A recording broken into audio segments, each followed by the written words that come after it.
ketika mereka menguji ya melakukan mekanisme yang seharusnya bersurat memohon informasi, dan itu masih belum berjalan.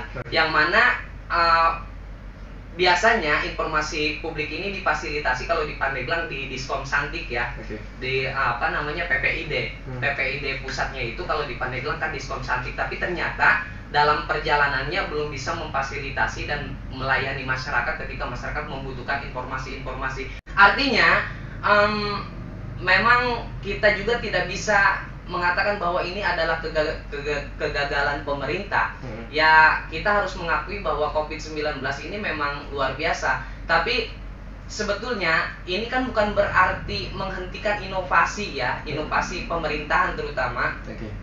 Ketika mereka memiliki inovasi dan kemudian di-share, dikabarkan ke publik, ini kan bentuk ikhtiar untuk kemajuan yang lebih baik seperti itu.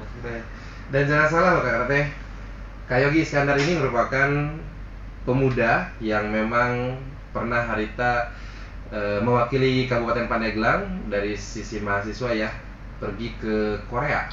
Betul? Iya, Korea Selatan. Korea Selatan. Sebagai warga Pandeglang asli, bangga tuh bisa ke luar negeri belajar di sana, tukar pelajar, dan hingga saat ini menjadi seorang ayah melihat Pandeglang masih kene bangga bunga tuh menjadi orang Pandeglang.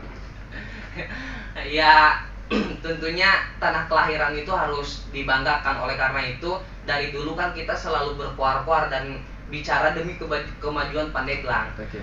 Saya rasa sebagaimana teman-teman aktivis misalkan ketika mereka berbicara berkuar-kuar, yaitu karena kecintaan mereka terhadap tanah kelahirannya.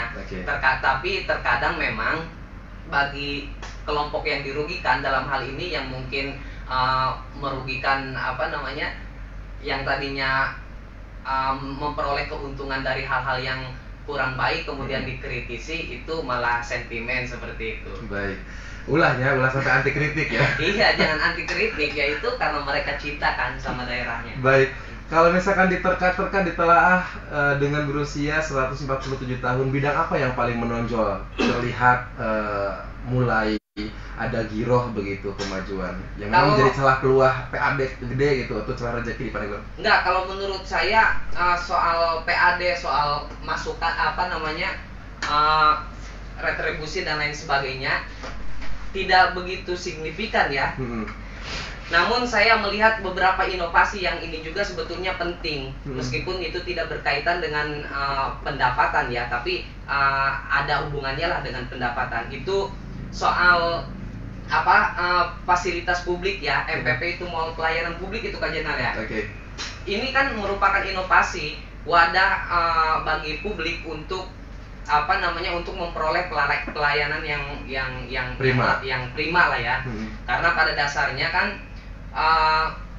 publik ini ya kerja-kerja pemerintah ini sebetulnya dilaksanakan itu ya untuk publik begitu, untuk masyarakat. Ketika ada inovasi untuk memperbaiki itu pelayanan yang lebih baik, ini ya perlu kita apresiasi. Tapi saat kita uji, misalkan saya beberapa waktu yang lalu mendengarkan sebuah cerita dari teman-teman masyarakat lah begitu ya.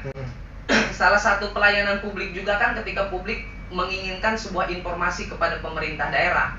Tapi saat diuji ketika masyarakat memohonkan sebuah informasi, misalkan landasan mereka adalah Undang-Undang KIP ya, 2008 nomor 14 tahun 2008 tentang keterbukaan informasi publik. Ini masih sulit. Dan ketika mereka menguji ya melakukan mekanisme yang seharusnya bersurat memohon informasi, dan itu masih belum berjalan. Yang mana biasanya informasi publik ini difasilitasi kalau di Pandeglang di Diskom Santik ya. Di PPID. PPID pusatnya itu kalau di Pandeglang kan Diskom Santik, tapi ternyata dalam perjalanannya belum bisa memfasilitasi dan melayani masyarakat ketika masyarakat membutuhkan informasi-informasi.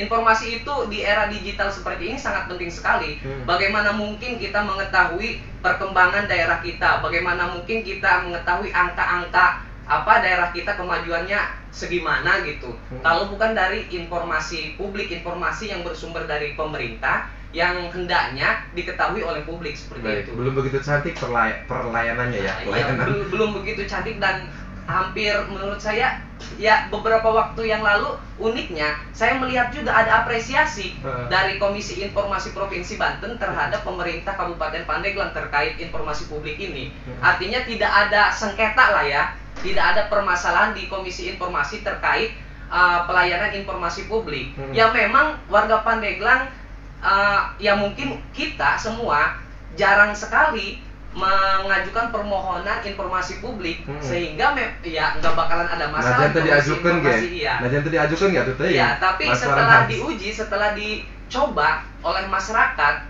memohon sebuah informasi atau data publik, ternyata kan mandek.